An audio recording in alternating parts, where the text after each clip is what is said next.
खुदा यीशु मसीह के नाम में आप सब की खिदमत में एक बार फिर एवेंजलिस्ट अर्नेस्ट हनान का सलाम पहुँचे।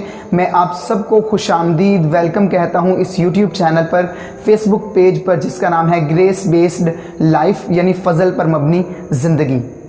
ये जो मैंने अपने चैनल पे ग्रेस सीरीज स्टार्ट की है, इसके पहले पार्ट में मैंने बात की थी ग्रेस एंड लीगलिज्म के मुतालिक।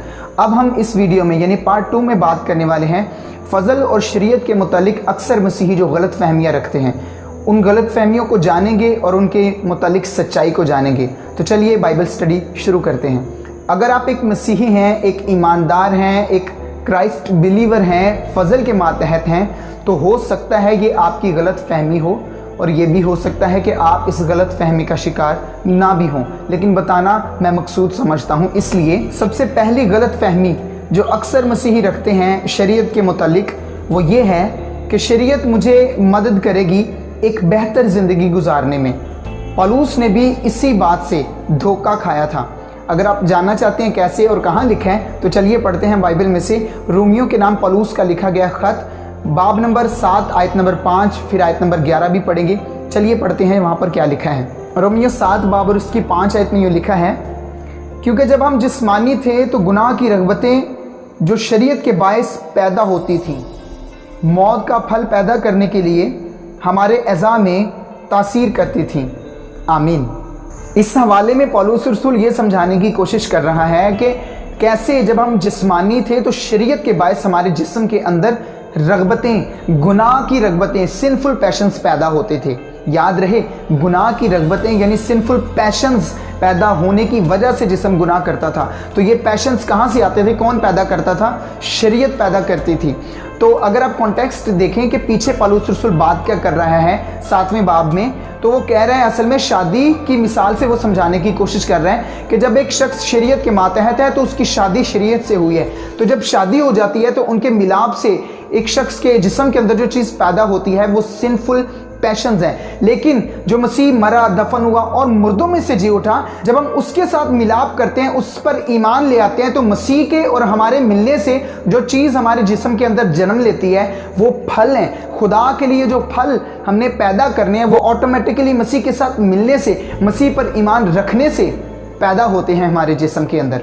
अब रोमियो 7:11 में लिखा है, क्योंकि गुनाह ने मौका पाकर हुक्म के ज़रिया से मुझे बहकाया और उसके ज़रिया से मुझे मार भी डाला। यानी गुनाह ने मौका पाकर शरीयत के ज़रिया से पौलुस को बहकाया और शरीयत के ज़रिया से पौलुस को मार भी डाला, यानी उसके जिस्म के अज़ाव में, उसके जिस्म के अंदर मौत को पैदा किया।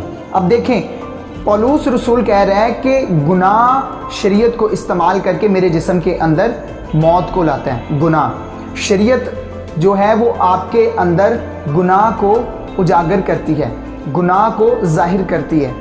आमीन। अब ये पौलुस रसूल कह रहा है, ये मेरे अल्फाज नहीं है, आप पढ़िए खुद रोमियो 7 बाब और इसकी 11 आयत में क्या लिखा है। ताहम मैं आपको बताना क्या चाहता हूँ कि गुनाह जो चीज़ पैदा कर रही है या गुनाह जो चीज़ उजागर कर रही है आपके जिस्म के अंदर, जो चीज़ आपके जिस्म के अंदर सिनफुल पैशंस को जन्म देती है, आप कैसे समझ सकते हैं कि वो आपकी मदद कर सकती है कि आपकी ज़िंदगी बेहतर हो जाए? ये आपकी गलत फहमी है।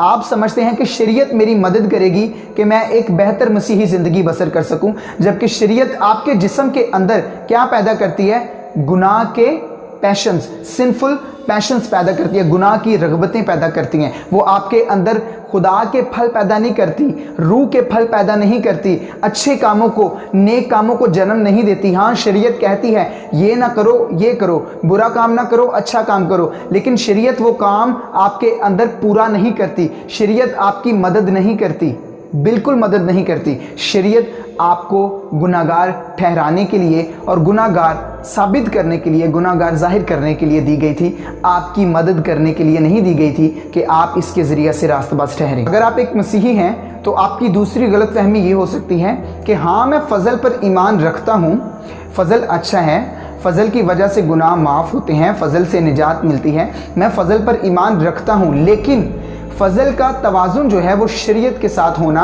ज़रूरी है। यानी मैं फ़ज़ल से बच तो गया हूँ, लेकिन अब मुझे अपने अमलों के साथ भी चलना ज़रूरी है। नेक अमल के ज़रिए से उस फ़ज़ल को कायम रखना, उस निजात को कायम रखना चाहिए मुझे। तो ये आपकी गलत फहमी है। तो जानते हैं बाइबल क्या कहती है इसके बारे में। रोमियो 11 बाब और उसकी 6 आयत में लिखा है, और अगर फजल से बरगुजीदा हैं तो एमाल से नहीं, वरना फजल ना रहा। इंग्लिश बाइबल में यही आयत मैं पढ़ना चाहता हूँ कैसे लिखी है 11:6 में रोमियो।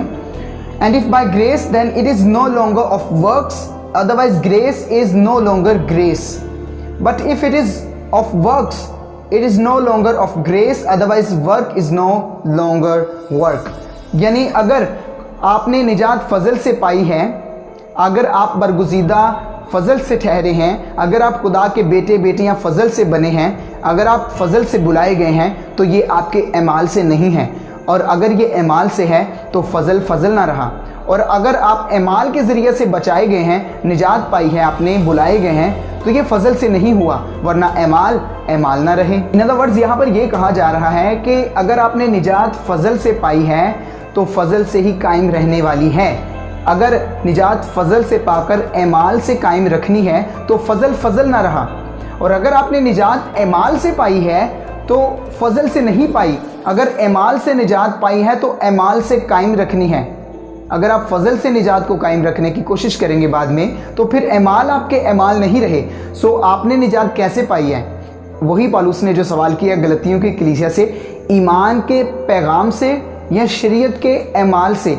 कैसे आपने रूह को पाया है, कैसे आपने निजात पाई है, कैसे आप खुदा के बेटे बने हैं? फजल से, ईमान के ज़रिया से।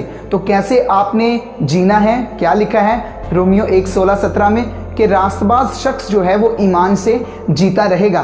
तो मसीह को कबूल करने के बाद आपको शरीयत की ज़रूरत नहीं रही। अगर आप दोबारा एमाल पर तकिया करेंगे, शरीयत में जाएंगे, तो फिर फजल ना रहा। आपने फिर निजात फजल से जो पाई है वो फजल से कैसे पाई है, ये समझ से बाहर हो जाती है बात। जो चीज़ फजल ने आपको दी है वो चीज़ फजल से ही कायम रहने वाली है। हालेलुया। सो ये आपकी गलत फहमी है कि आप समझते हैं कि मैं फजल में हूँ, फजल पर ईमान रखता हूँ, लेकिन शरीयत का तवाज़ुन ज़रूरी है। हरगिज़ नहीं। फजल पर ईमान रखते हैं तो फजल का तवाज़ुन ही आपको मुतवाज़िन रखेगा। अब ये देखिए गलतियों 5 बाब और उसकी 4 आयत में क्या लिखा है, तुम जो शरीयत के वसीला से रास्तबाज ठहरना चाहते हो, मसीह से अलग हो गए और फजल से महरूम। यानी अगर कोई ईमानदार दोबारा शरीयत के एमाल पर तकिया करता है, दोबारा शरीयत में जाता है, तो वो फजल से महरूम हो जाता है और मसीह की कुदरत उस पर काम नहीं करती। यानी कोई ईमानदार जब शरीयत के मातहत दोबारा होने की कोशिश करता है, दोबारा शरीयत के एमाल पर तकिया करता है, अपने एमाल वाले सिस्टम में आ जाता है, तो मसीह से अलग और फजल से महरूम हो जाता है। तो फिर आप कैसे कह सकते हैं कि मैं फजल पर ईमान रखता हूँ लेकिन शरीयत का तवाज़ुन भी ज़रूरी है? ये गलत है। जब आप शरीयत में दोबारा जाने की कोशिश करते हैं, जब आप एक ईमानदार होते हुए अपने एमाल पर तकिया करते हैं, तो गलतियों 5:4 के मुताबिक आप मसीह से अलग और फजल से महरूम हो जाते हैं। एक मसीही की तीसरी गलत फहमी जो है वो ये है, बहुत से ग्रेस प्रीचर्स को, बहुत से फजल प्रीच करने वालों को ये सुनने को मिलता है कि जी फजल तो सिर्फ गुनाह की इजाज़त देता है, फजल तो गुनाह करने के लिए एक बहाना है। तो चलिए जानते हैं बाइबल इसके बारे में क्या कहती है। तीतुस 2 बाब और उसकी 11 से 14 आयत मैं आपके लिए पढ़ने वाला हूँ, ध्यान से इसको सुनिएगा। यहाँ पर लिखा है फजल क्या करता है, फजल का क्या काम है। क्या फजल गुनाह की इजाज़त देता है या बहाने देता है, एक्सक्यूज़ पेश करता है कि कोई बात नहीं, गुनाह कर लो, फजल है? आइए देखते हैं फजल असल में, जब आप फजल को समझते हैं, फजल को जान जाते हैं, तो फजल आपके लिए करता क्या है। सुनिए, 11वीं से 14वीं आयत तक पढ़ने वाला हूँ। क्योंकि खुदा का वो फजल जाहिर हुआ है जो सब आदमियों की निजात का बायस है। सबसे पहली बात, फजल गुनाह का बायस नहीं है, गुनाह का बहाना नहीं है, गुनाह की इजाज़त नहीं है। फजल सब आदमियों की निजात का बायस है। 12वीं आयत, और हमें तरबियत देता है। तरबियत क्या तरबियत है? और हमें तरबियत देता है ताकि बेदीनी और दुनियावी ख्वाहिशों का इनकार करके इस मौजूदा जहान में परहेजगारी और रास्तबाजी और दीनदारी के साथ ज़िंदगी गुजारें। जी, फजल गुनाह का बहाना नहीं देता, गुनाह का बहाना, गुनाह की इजाज़त नहीं देता। फजल क्या करता है? इस मौजूदा जहान में परहेजगारी, सेल्फ कंट्रोल आपको देता है, रास्तबाजी आपको देता है, दीनदारी के साथ ज़िंदगी गुजारना फजल आपको सिखाता है। हालेलुया। 13वीं आयत में लिखा है, और उस मुबारक उम्मीद यानी अपने बुजुर्ग खुदा और मुनज्जी यसु मसीह के जलाल के ज़ाहिर होने के मुंतज़िर रहें। ये भी फ़ज़ल हमारे अंदर उम्मीद पैदा करता है। हालेलुया। ये जलाल वाली उम्मीद भी फ़ज़ल पैदा करता है कि यसु मसीह जल्द आए, यसु मसीह की दूसरी आमद जो होने वाली है वो जल्द हो। ये जलाल वाली उम्मीद भी ग्रेस फ़ज़ल आपके अंदर पैदा करते हैं। आमीन। और शरीयत के मातहत जो होते हैं, जो अपने अमाल पर तकिया करते हैं, जो अपने अमाल से ख़ुद को पाक और रास्त और कामिल करने की कोशिश कर रहे हैं, वो इस उम्मीद से ज़्यादा खुश नहीं नज़र आएंगे आपको। क्यों? क्योंकि वो कहेंगे खुदावंद थोड़ा सा और टाइम लगा दे तो अच्छा है, हम थोड़े से और अच्छे काम कर लें और नेक काम इकट्ठे कर लें ताकि हम जन्नत में चले जाएं एट दी एंड। लेकिन जो फ़ज़ल के मातहत हैं उनको पता है कि हम अपने अमाल से जन्नत में जाने ही नहीं वाले, हम अपने अमाल से आसमान की बादशाही में जाने ही नहीं वाले, बल्कि खुदा के फ़ज़ल से जाने वाले हैं। तो ये जलाल वाली उम्मीद सिर्फ उनके अंदर है जो खुदा के फ़ज़ल के मातहत हैं और फ़ज़ल पर तकिया करते हैं। आमीन। 14वीं आयत में क्या लिखा है? जिसने अपने आप को हमारे वास्ते दे दिया ताकि फ़िदिया होकर हमें हर तरह की बेदीनी से छुड़ा ले और पाक करके अपनी ख़ास मिल्कियत के लिए एक ऐसी उम्मत बनाए जो नेक कामों में सरगर्म हो। बस फ़ज़ल गुनाह करने की इजाज़त या बहाना नहीं देता। फ़ज़ल एक ऐसी उम्मत, ऐसे लोग, ऐसे मसीही, ऐसे ईमानदार बनाता है जो नेक कामों में सरगर्म हो। ये शरीयत का काम था जो जिस्म के अंदर गुनाह की रग़बतें, सिंफुल पैशंस को जन्म देती थी, लेकिन फ़ज़ल इसके ओपोजिट हमारे अंदर अच्छे कामों को जन्म देता है, नेक कामों को, रूह के फलों को जन्म देता है। हालेलुया। तो फ़ज़ल गुनाह की इजाज़त नहीं है। Grace is not a licence to sin, grace gives you power to do good works. अब एक और हवाला सुनिएगा, गलतियों 2 बाब और उसकी 20वीं आयत। मैं मसीह के साथ मसलूब हुआ हूँ और अब मैं ज़िंदा ना रहा बल्कि मसीह मुझ में ज़िंदा है, और मैं जो अब जिस्म में ज़िंदगी गुजारता हूँ तो खुदा के बेटे पर ईमान लाने से गुजारता हूँ, जिसने मुझसे मोहब्बत रखी और अपने आप को मेरे लिए मौत के हवाला कर दिया। खुदा यीशु आपसे प्यार करता है। वो आपको रास्तबाजी देने के लिए खुद गुनाह बन गया, वो आपको ज़िंदगी देने के लिए मौत सह गया, वो आपको आज़ाद करने के लिए खुद कैदी बन गया, खुद शरीयत के मातहत रहा, उसने हर एक हुक्म को खुद पूरा किया। हालेलुया। तो आज आपने जो निजात पाई है वो फ़ज़ल से निजात पाई है, और ये निजात फ़ज़ल से ही कायम रहने वाली है।